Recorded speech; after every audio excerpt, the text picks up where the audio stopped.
So what's up guys? So ayun, may bago na naman ako sa inyong update ba sa version 3 na click. So ang nagiging issue niya guys ay ganito, yung piston ring. Ayan hindi siya umaangat, hindi siya bumabalik kahit kutkutin. Yan. Pag sobrang init na guys, hindi na siya nag-expand, kaya naglo-loss compression. So ang dapat gawin guys ay palta ng pang version 2 na piston ring. So goods naman yung piston nya.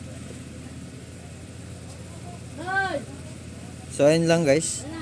So sa version 3 na Honda Click, yon ang issue na yan. Kaya kahit ingatan, ganito talaga mangyayari dyan.